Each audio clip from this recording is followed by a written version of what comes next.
You can balance this through soothing and nourishing foods, warm teas with honey, warm broths, soft and easy digestion food, and get comfortable to speak your truth. Journaling, engaging in practices that encourage self expression, like singing or chanting, understanding that it's okay to say no. That is speaking your truth. That simple word right there and then.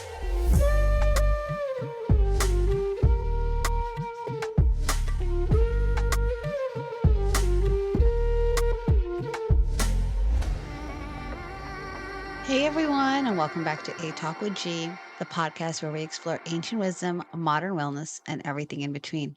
I'm your host, Gia, and I skipped last week due to the holidays. So I hope everyone had a great holiday season. And I'm not going to say New Year because I firmly believe the New Year starts in the springtime, but we won't get into that right now. Today's episode, I'd like to dive into two powerful systems that complement each other beautifully: Ayurveda and the chakras. If you're familiar with Ayurveda, you know that it's all about balance, balancing our doshas, balancing our digestion, and our overall health. And similarly, the chakra system offers a map to balance our energy, helping us align our mind, body, and spirit. In today's episode, I'd like to explore how Ayurveda and the chakra system intersect and how we can use Ayurvedic practices to balance our chakras, enhance our energy, and achieve holistic wellness. We'll also touch on key elements that support each chakra and how to bring the balance into our life. So sit back, relax, and let's dive into this exciting and transformative topic. Before we jump into how Ayurveda and the chakras are connected, let's break down the basics of the chakra system. The chakras are energy centers located from the base of the spine up until the crown of the head. Each of these centers governs specific aspects of our physical, emotional, and spiritual health. There are 7 main chakras.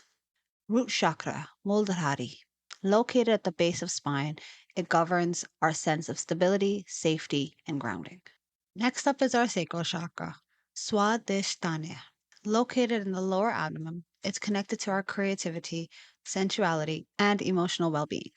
Next up is our solar plex chakra, Manipuri, located at the navel. This chakra governs our personal power, confidence, and digestive system. Next up is the solar plex chakra, Manipuri. Located above the navel, this chakra governs our personal power, confidence, and digestive system. Next up is our heart chakra, Anahata chakra. Located in the chest, it governs love, compassion, and emotional balance. Our throat chakra, Vishuddhata, located in the throat, is associated with communication and self-expression. Next, our third eye chakra, Anya chakra, located between the eyebrows, it governs intuition, wisdom, and perception. And our crown chakra, finally, Sahasrara, located at the top of the head, it connects us to spirituality and universal consciousness. Now, when it comes to Ayurveda, it also works with the energy systems within the body, and both systems are deeply connected. Ayurveda views health as a balance between body, mind, and spirit. It teaches us that when our energy flow is unbalanced, it can lead to physical, mental, and emotional disharmony. In Ayurveda, the doshas, Vata, Pitta, and Kapha, we've touched on before, govern our mind and body, and these doshas can influence the flow of energy through the chakra. Each dosha may be linked to a specific chakra, and by balancing your dosha, you can also help balance your chakras and improve your overall vitality. Now that we understand the basic of our chakras and Ayurveda, let's dive into how Ayurveda can support the balance of our chakras. The root chakra is all about grounding, stability, and security. If you're feeling anxious, unbalanced, or disconnected, it is often linked to the imbalancement of our root chakra. In Ayurveda, Kapha dosha governs the root chakra. To balance this energy center, focus on grounding practices and nourishing grounding foods. Grounding practices such as yoga, walking barefoot on the earth, and meditation to feel connected to your body. Root vegetables, sweet potato, carrots, beets, are well-nourishing heavy foods, along with rice and grains. If your root chakra is out of balance, combining these practices, and foods will give it a sense of stability. Amongst other ways to nourish that and get grounding, this at least will give you the foundation to start building from. Our sacral chakra governs our creativity, sexuality, and emotional flow. If you feel creatively blocked or emotionally disconnected, chances are your sacral chakra may be out of balance. Vata dosha is linked to this chakra. To balance it, choose practices and foods that are nourishing and hydrating. Try and keep it light, stimulating creativity like dancing, journaling, or artistic expression, along with staying hydrated at all times. Add more fresh fruit, nuts, seeds, healthy fats like ghee and coconut oil.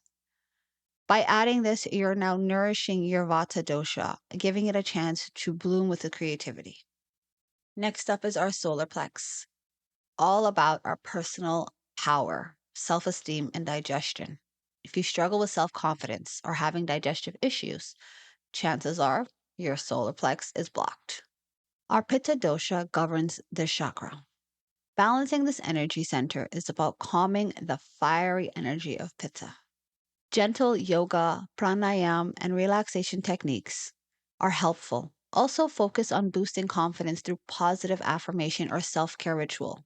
Try adding more light and cooling foods, leafy greens, mint, cucumber, and try your best to avoid heavy, oily foods at this time when you're focusing on your solar plex.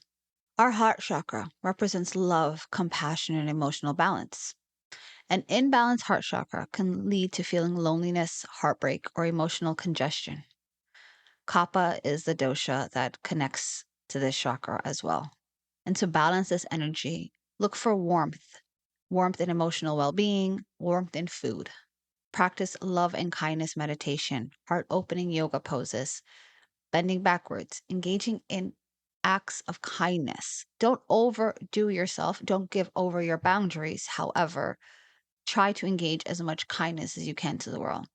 Heart opening foods are like berries, things that are rich in antioxidant. Now, our throat chakra governs our communication and self expression.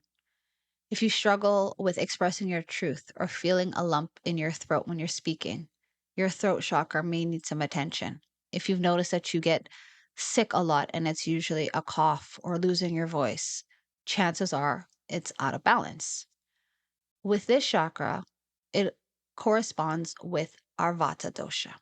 You can balance this through soothing and nourishing foods, warm teas with honey, warm broths, soft and easy digestion food, and get comfortable to speak your truth. Journaling, engaging in practices that encourage self expression, like singing or chanting, understanding that it's okay to say no. That is speaking your truth. That simple word right there and then. Next up, our third eye chakra governs our intuition and wisdom. If you haven't guessed, our Pitta dosha plays a role here. If you struggle with your intuition or you feel confused, this is the signs that this chakra might be out of balance. Balancing the third eye chakra is about clarity and mindfulness, meditation, staying mindful and present in the current moment. Practice deep relaxation, something that can give yourself time to clear your mind. Light, nutritious foods is best to support mental clarity. Whole grains, something with ghee, leafy greens. You see, with the lighter foods, you're able to discern yourself and can relax easier. When you eat something too heavy and the chakra is out of balance, you start to feel the weight of the food. Our crown chakra, all about spiritual connection and consciousness. When your crown chakra is blocked, do you feel disconnected from your higher self or the universe? And here we are with our Vata, which is often linked to our crown chakra. To balance this energy, focus on foods and practices that elevate your spiritual consciousness. Prayer, connect with your higher self. Meditate. If you can't meditate, sit in silence. Practices that elevate your senses of oneself with the universe. Try and keep light, savic foods such as fresh fruit, herbal teas, and simple meals. You don't have to overcomplicate a meal to enjoy it.